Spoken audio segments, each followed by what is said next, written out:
Hello, everyone, and welcome to the fourth Godsend Progress Report. This one has taken a little while to make, and it is definitely the biggest update I've made so far, adding a lot of features to the user interface and a lot of polish to existing features. So I hope you guys enjoy it. If you ever want to see future roadmaps or sneak peeks, feel free to join our Discord server in the description down below. But with that out of the way, let's get into all the new features. I hope you guys enjoy. I have reworked the Overworld UI to be a little bit more appealing and have some extra features. As you can see, the buttons do react. All this stuff is more or less placeholders for real things later, as will most of what you'll be seeing today. So don't consider whatever you're seeing to be the final graphical product, but rather the first step towards that final graphical product. But either way, the Overworld UI now correctly displays your HP, how far along you are in your level, your XP, your level right here, your class, your character's avatar, and just a few buttons up here, which don't do anything yet, but they'll be used for changing your avatar, changing your profile, and moving around the settings. But let's move on next to the inventory.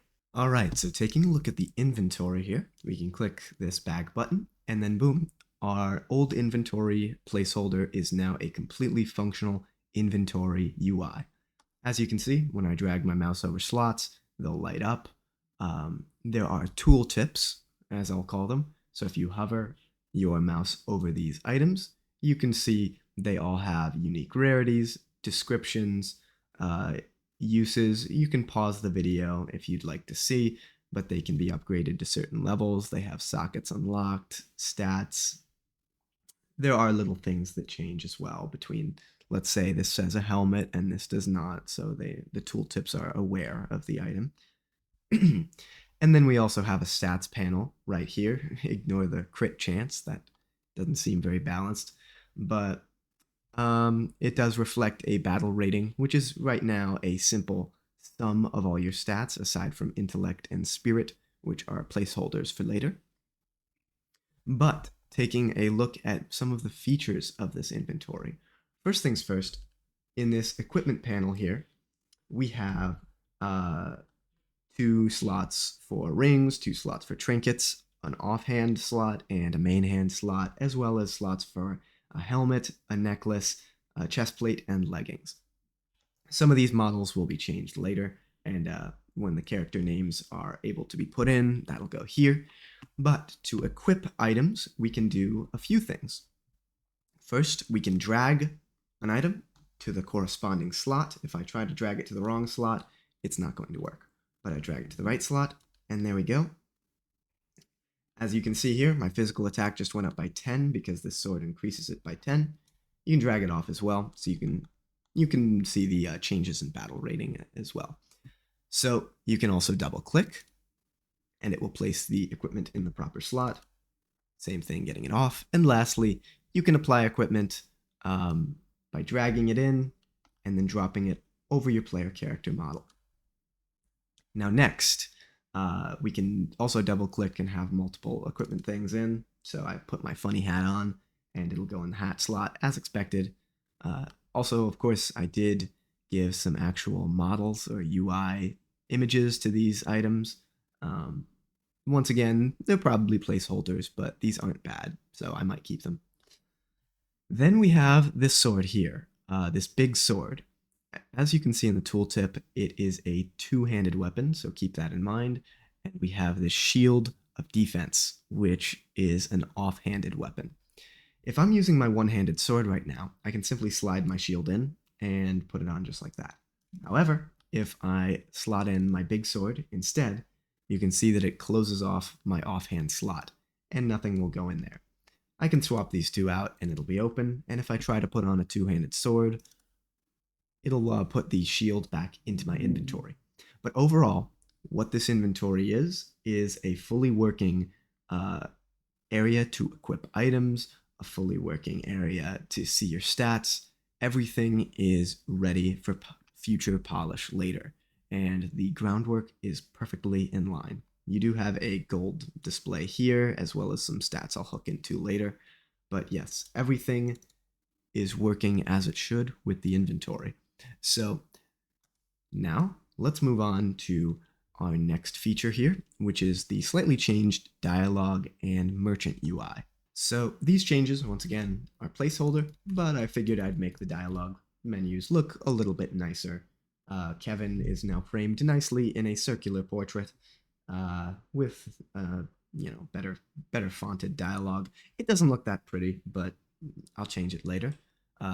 By the way, these menus can all be moved around in case you feel like doing that. But let's open the shop here. And then boom, we have a new merchant UI. When you mouse over the entries here, they will light up, as will the buy button. If you click on one, they stay highlighted. So let's say I buy another basic sword, and these boss drops, I get 5 of them per, and I have 5 remaining purchases. Now 4, 3, 2, 1. And now they're sold out for just me. Any other player that came along would be able to use them. But if I check my inventory now, you can see that I do have 2 basic swords and many more boss drops. So next, let's put some of these boss drops to use and check out the blacksmithing next. All right, so before we jump into the blacksmithing though, just take a quick look at my inventory. Things are a little bit unsorted. We have a lot of items that wouldn't be used in blacksmithing, so actually let's go grab these 2 chests here. And yes, that's what they are. They're not cubes. And now we have 2 potions as well. So we have a whole lot of stuff that would have no usage in the blacksmith menu. Let's open it up. And you can see it's all been sorted out in favor of just the stuff that we're going to use just for our equipment upgrading here. So we have these boss drops, which for now will act as sort of a upgrade material. So let's take our big sword here and slot it in to the upgrade menu. We can see that it takes 1 of these boss drops to upgrade or enhance the weapon, and we can see that it takes it from +0 to +1, and we can also see how it's improving the stat modifiers associated with the weapon. So let's enhance it a few times. You can see that the cost scales up, as does the damage increment. So I think that's enough for now. Let's take it off. And now we can see that the big sword is +4 with 54 physical attack. And if we were to go into our inventory and slot this on, just take a look at our physical attack, it goes up exactly as much as you'd think it does. You can also upgrade items while they're equipped and do all that, so that's no problem. I'm just slotting it off for reasons that we'll see in a moment. So then moving on, let's check out our new socketing system. All right, this system's pretty cool. I can just click the tab here and it will automatically change away and change the materials that are in my inventory. So once again, these 2 UIs are not as they'll be in the future. I sort of lazily put these together. The function is all that matters. So now let's take in my big sword, and you can see that it's got 4 unsocketed slots right at the bottom there. Place it in, and we can take our gem. So I've got this fierce gem that boosts physical attack by 10, and this wisdom gem that boosts magical attack by 10. We can double click them, we can drag, but I'll just double click here. And we've got 1 gem in there. And you can see we now have a fierce gem that's clearly adding 10 physical attack to the base. You can see the change in the effects there. But let's add a few more, just like so. Then take it out. And let's check it out in our inventory now. As you can see, all of those are now slotted in and doing their job. I will make these tooltips appear a little bit different later so that they're able to fit all that on screen, but for now, this works fine. So we can put that on, and as you can see, it affects my battle rating as expected. So you can now socket any kind of gem that applies any kind of stat modifier, and it will work perfectly with your character. Drink some potions too if I feel like it, I guess. But that is the blacksmithing system. We can go in, we can take the gems off, repurpose them for later. Simple stuff. But I do have these as well. I won't show them off though. Let's now check the final changes that I've made. and that's going to be to the battle UI. Alright, so taking a look at the new battle system, first let's get some skills slotted in. This is the only UI I haven't touched yet, just because it's later going to be a skill tree, which is going to take a lot more work and foresight of what I want all the skills to look like and branch off into and how I want them to upgrade, so this can wait till later. But let's slot our skills in here. They do have icons now, which is nice. And I'll go up to this enemy right here. And first things first, if you remember from last time, they hit you with an AoE fire attack. So other than the UI that you can now see, there's also a fire or burn effect that's going to be popping up here. It's just going to be displaying any status ailment you have, so multiple of them can build up here. But let's get out of the way of this guy's attacks, shall we?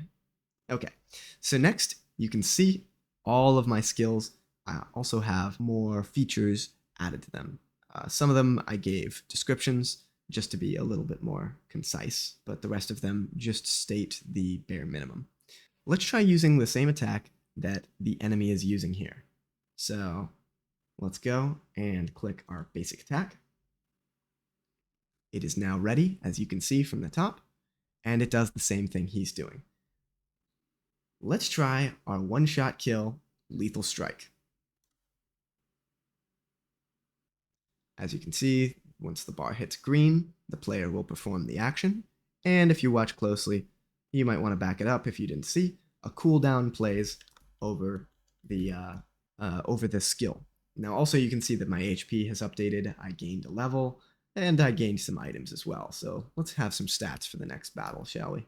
So this one, keep watch on this, so keep an eye on that right up there, and the cooldown that'll appear once the attack starts casting.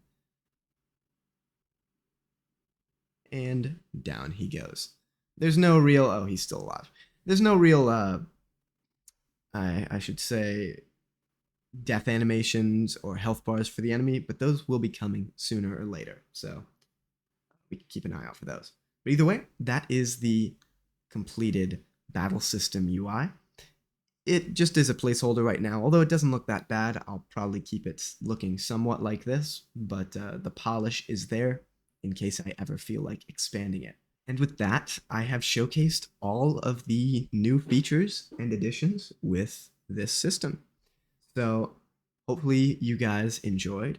There is a little bit more I did add that I didn't really talk about. You can zoom in and out the camera now and move it around, but this is mostly for dev testing purposes, as I actually am making the first level of the game and sort of sculpting out a design for it. But I can show that off later when I've maybe added some assets and made it look a little prettier. These are all just sort of placeholder nonsense objects. But either way, thank you guys for watching. I hope you can see just how much of this new system is coming together and how nice it will be able to be used in the future. This is a very good starting point for a lot of the systems to come. But with that out of the way, I will see you all in the next one. Bye.